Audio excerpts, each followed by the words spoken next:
Picture this. The room is electric with chaos. Voices are rising. Accusations fly like daggers. Someone is challenging you, pushing you, needing you to break. They are desperate for your anger, your tears, your reaction. It's a storm designed to drown you. And you do nothing. You don't raise your voice. You don't defend. You don't attack. You simply observe. You hold your ground, not with walls of steel, but with open space. In that instant, a shift happens. The person attacking you suddenly looks small, loud, and afraid. Their power evaporates. They have thrown all their weapons, and you caught them all, just by remaining still. This is the danger society never talks about. It isn't the danger of the man who yells. It is the profound, terrifying power of the man who doesn't. We have been sold a lie, my brother. We were told that strength is force, that power is noise. The truth is, your calm is the most dangerous weapon you own. And today, we are going to learn how to wield it. From the moment we are born, we are conditioned to mistake volume for authority. The crying baby gets the attention. The barking dog commands the space. The thunderclap makes the animal kingdom flinch. We are programmed on a primal level to equate noise with power, with threat, with importance. Society builds upon this primal foundation. It's a carefully constructed illusion, a stage play designed to keep us perpetually distracted and performing. We see it in our leaders, who pound the podium. We see it in our media, which screams headlines in bold red letters. We see it in our entertainment, where the hero is the one with the loudest explosion or the most dramatic, tear-filled monologue. The man who shouts the loudest in the meeting is seen as passionate, as a leader. The person who reacts with the most visible drama is seen as the most caring or authentic. We are taught to perform our strength. But this is all noise, my friend. It is the rattling of a cage. It is the sound of an empty vessel, desperate to prove it is full. Loudness is almost always a mask. It is a shield of aggression used to cover a core of profound insecurity. The man who is truly confident in his position does not need to shout. The man who is truly secure in his power does not need to perform it for an audience. Think of the thunderstorm.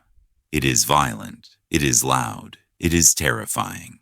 It dominates the sky, but it passes. It spends all its energy in a brilliant, chaotic display, and then it is gone. Now, think of the mountain. The mountain is silent. It endures the thunderstorm. It endures the blizzard. It endures the heat of the sun.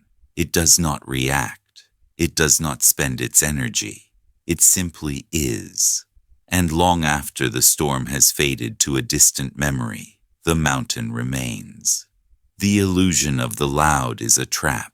It's a game set up by the system to force you to spend your energy, to show your hand, to become a puppet, dancing on the strings of external events. It is a constant invitation to exhaust yourself, to prove your worth, to join the chorus of noise.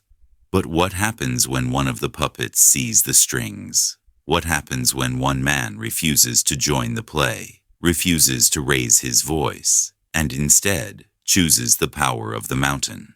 He reveals the illusion for what it is. He exposes the noise as weakness, and in his silence he demonstrates a power that the loud can never, ever understand. To understand the power of calm, you must first understand the machine of chaos, the human brain, specifically the anatomy of your own reactivity.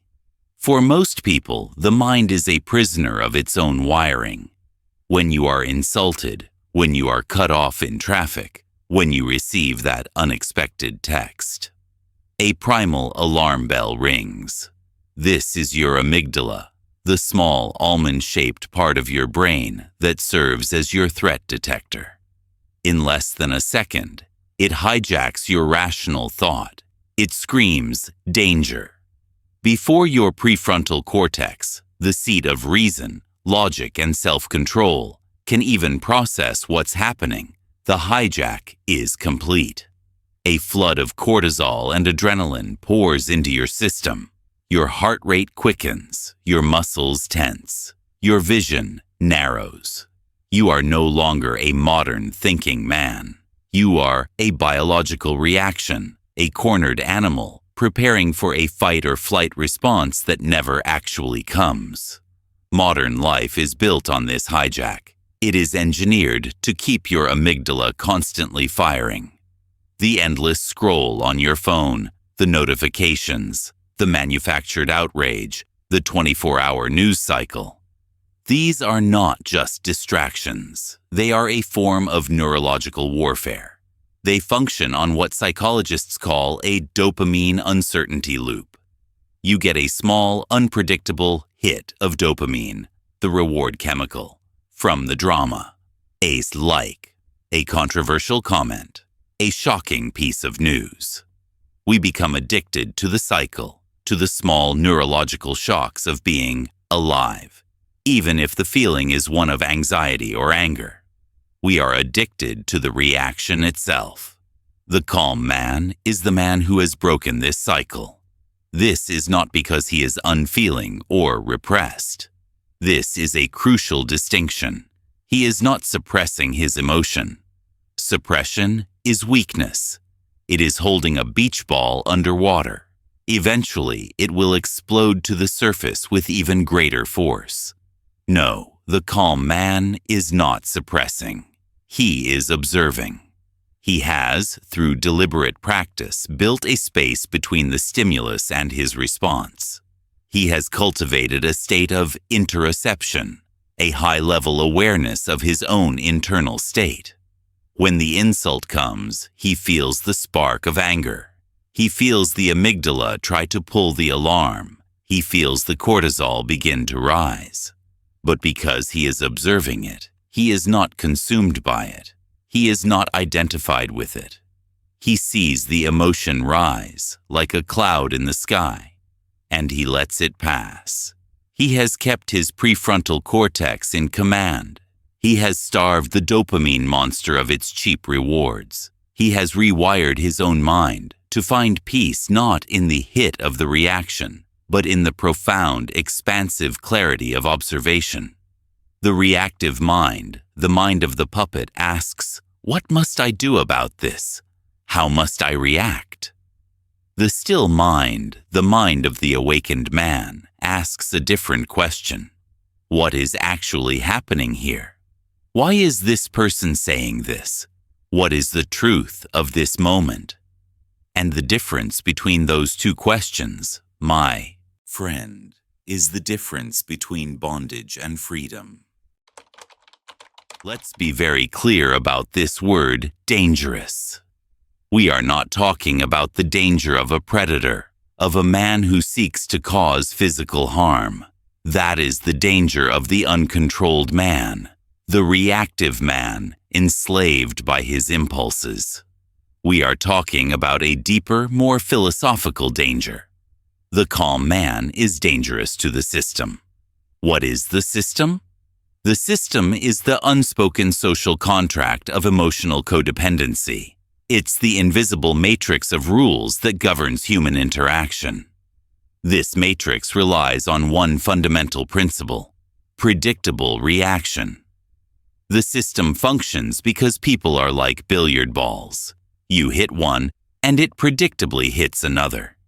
You use the white ball of guilt, and you get the black ball of compliance. You use the red ball of anger, and you get the blue ball of fear, or a red ball of anger, in return.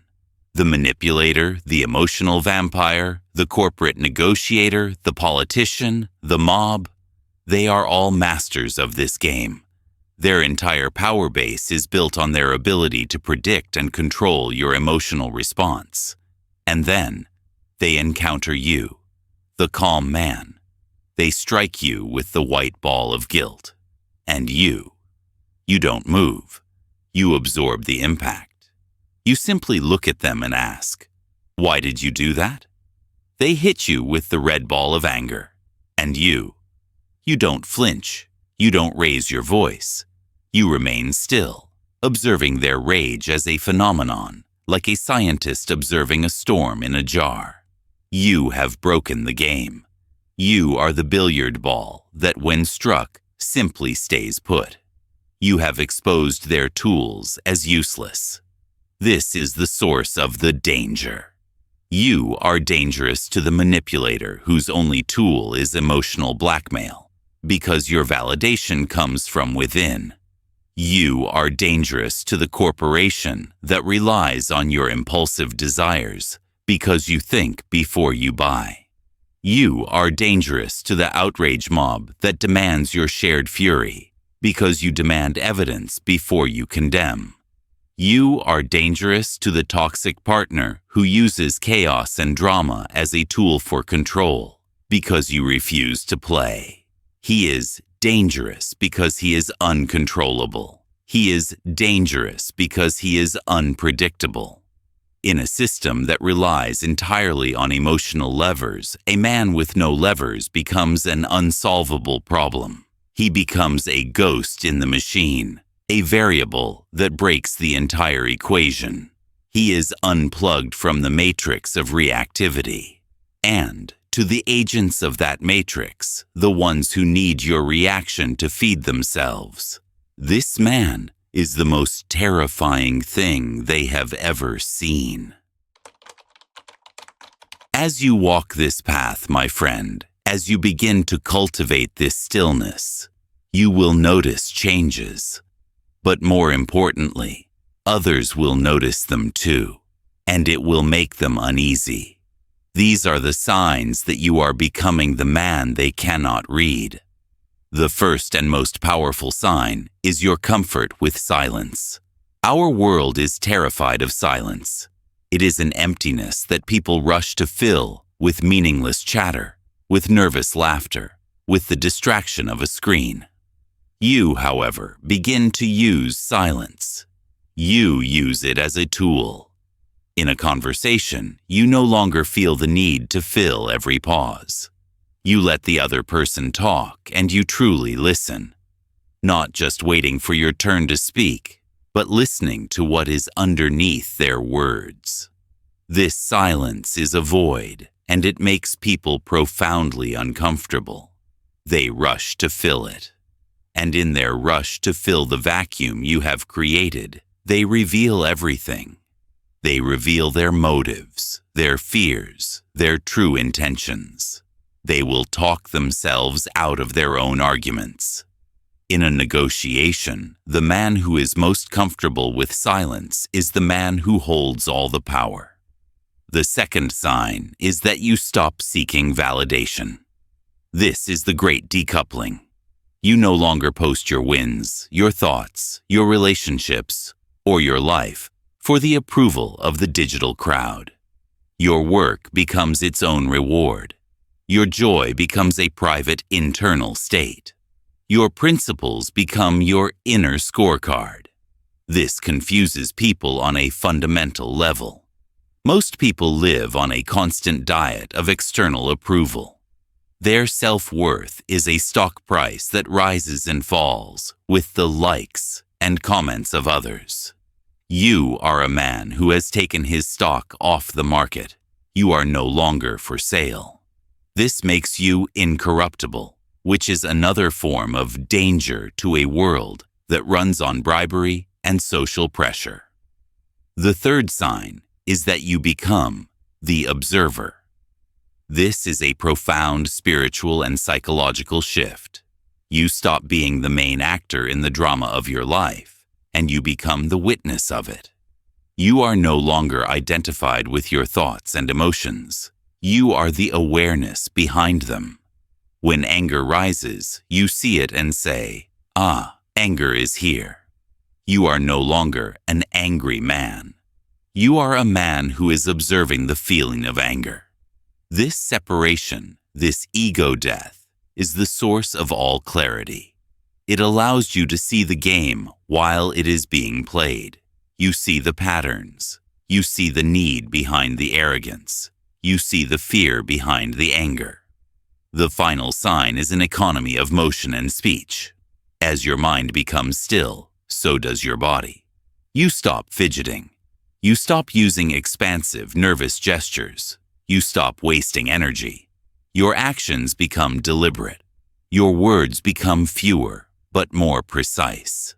When you do speak, people lean in because they know it is not just noise. It is something you have thought about. Your physical stillness becomes a reflection of your internal stillness. And this combined presence, this is what makes you, in their eyes, a mystery, an unsolvable, unreadable man. We live in a new age, my friend. It is the age of the performative reaction. Society no longer just allows emotional expression, it demands it. It demands that you display your emotions, constantly, for public consumption. Social media is the engine of this new cult. It is a vast arena designed to harvest your outrage, your performative sympathy, your tribal joy, and then sell that harvested energy back to advertisers. But the most insidious part of this cult is how therapy speak has been weaponized. Language that was designed for healing in the sacred private space of a therapist's office has been stolen and turned into daggers for public arguments. Every disagreement is now gaslighting. Every boundary, no matter how unreasonable, is presented as a sacred, unchallengeable wall. Every attempt at rational discussion is intellectualizing or being defensive. And the quiet man, the calm man, is the ultimate sinner. He is avoidant, repressing, or stonewalling. This is a new kind of prison. It is not real vulnerability. True vulnerability is the quiet, terrifying risk of being honest with a trusted few. Performative vulnerability is a curated, theatrical display of emotion for a public audience, designed to gain sympathy and social capital. The cult of reaction demands that you bleed on command. The calm man understands the vital difference between feeling an emotion and performing it. He feels, perhaps more deeply than anyone else. He feels the rage, the sorrow, the profound joy of existence. But he holds these things as sacred. He does not throw them into the public square to be picked apart by vultures. He processes them in solitude. He shares them with a trusted brother, a partner, or a mentor. This new religion demands you confess, react, and emote on command. It has created a tyranny of immediacy, the expectation of an instant text, reply, an instant apology, an instant emotional response.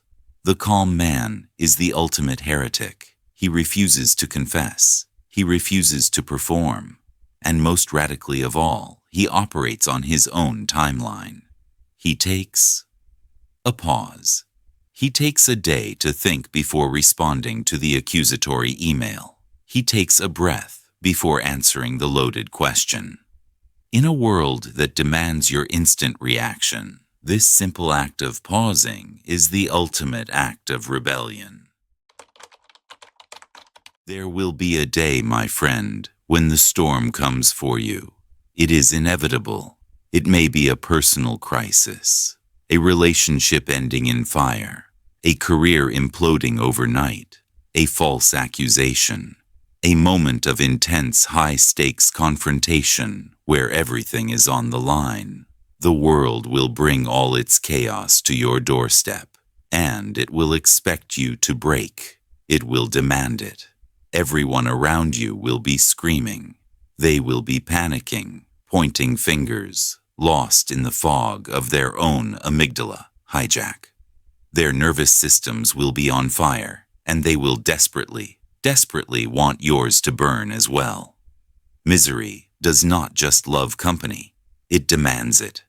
They will throw their chaos at you. They will yell. They will accuse. They will cry. They will use every tool they have to get a reaction, to pull you down into the panic with them. They will be waiting for you to match their energy. But you won't. You will breathe. You will feel your feet on the floor. You will remain still. You will absorb their energy like the deep cold earth absorbs a lightning strike. The energy hits you, and it is grounded. It is neutralized. You do not reflect it. You do not amplify it. And most importantly, you do not add your own panic to the fire. Instead, in the heart of that storm, you will ask a simple, quiet question. Okay, what is the next logical step? Or you will say nothing at all, and a strange, miraculous thing will happen. The chaos, finding no fuel in you, will begin to die. The person screaming at you will run out of words. The panic will recede, suddenly exposed as the useless high-energy waste that it is. They were counting on your reaction to validate their own. They were counting on your panic to prove that their panic was justified. By refusing to participate, you have held up a mirror to the chaos, and it has consumed itself. This is the moment of transmutation. The calm man doesn't just survive chaos, he transmutes it. He takes the frantic, panicked energy of the room and, through his own stillness, he transforms it into a focused, deliberate, and calm action. The storm hits the mountain, and the storm, my friend, is what breaks. This is the chapter you must truly understand. This is the truth society hides from you, and it is the hardest one to accept because it feels like a violation of justice. People will not thank you for your calm. They will resent you for it. Your stillness, your non-reactivity, is a mirror. In that mirror, the chaotic person, the manipulator, the person who is enslaved by their own emotions, is forced to see their own reflection. They are forced to see their own lack of control, their own reactivity, their own fear, their own immaturity, and they will hate you for it. This is a critical psychological truth. They cannot face their own reflection. It is too painful. So, they must shatter the mirror. They will not look at you and say, "Wow, I am out of control, and you are handling this with impressive strength. I should learn from you." Never. Instead, they will attack the mirror.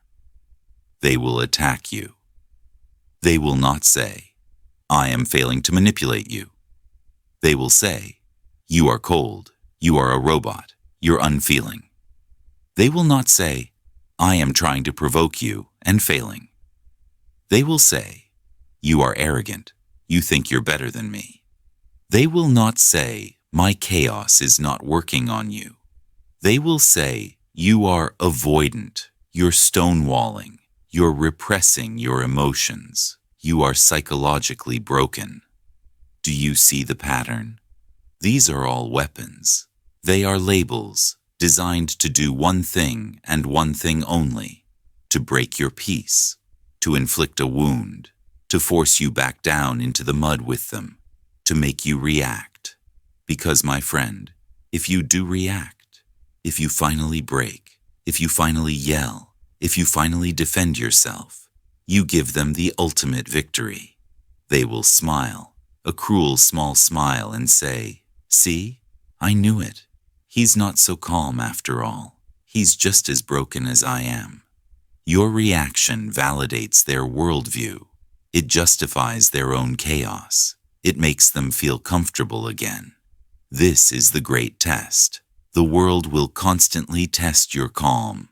It will send people to try and break it. This isn't a conspiracy. It's just human nature. It's the crab in the bucket mentality. The other crabs will always try to pull down the one who is climbing out. And so, you have a choice. Will you diminish yourself? Will you break your own frame? Will you descend into chaos, just to make them feel more comfortable? Or will you stand in your truth, hold your frame, and let them be uncomfortable with the man in the mirror? This power, this unshakable mind, is not a gift. It is not something you are born with. It is forged. It is built. It is a craft like that of a blacksmith, and it requires daily, thankless, deliberate practice. It is forged in the quiet fires of discipline, far away from any audience. If you want this, you must build it. You cannot think your way into calm. You must act your way into it. You start with solitude. You must learn to be alone without the drug of distraction. This is the foundation. You must sit in a room with only your own mind and not flinch. You must befriend the silence. You must disconnect from the noise machine of the world so that you can, for the first time, hear your own signal. This solitude is where you deprogram yourself from the cult of reaction. Next, you practice discipline. This discipline must be twofold. First, the discipline of the body. Wake up early. Take the cold shower. Do the hard workout. This teaches your body a simple, powerful lesson. The mind is in charge. You teach your flesh to obey your will, even when it is uncomfortable. A man who cannot control his own body will never control his own mind. Second, the discipline of the mind. This is meditation. Meditation is not about stopping your thoughts. It is the practice of observing your thoughts without becoming them. It is the practice of building that space between stimulus and response. You also practice this discipline by curating your information diet. You choose not to engage in the pointless online argument.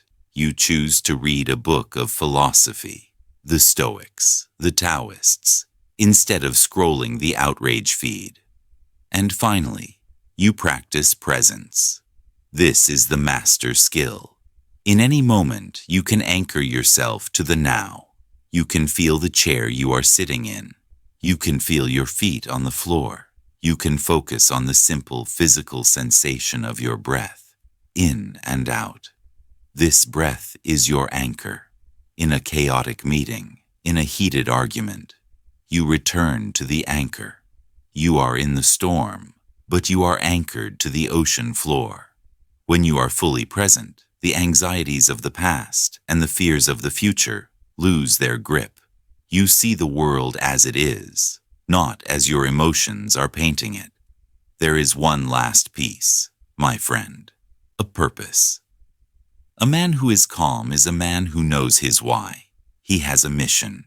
He is building something, a business, a family, a body of work, a legacy. His purpose is so large that it makes the petty drama of the day seem insignificant. When you have a mountain to climb, you do not have the time or the energy to stop and throw rocks at every dog that barks at your feet. This is the great work. It is the hardest work. You will get no applause for it. But you will build an internal fortress, an unshakable mind. Your calm is not a wall. It is an ocean. Let the world throw its stones. Let them throw their insults and their chaos. They will only sink to the bottom, and the surface, after a brief ripple, will become perfectly, powerfully still once more. You are not dangerous because you want to harm. You are dangerous because you refuse to be harmed. And in this world, my brother, that is the greatest power of all.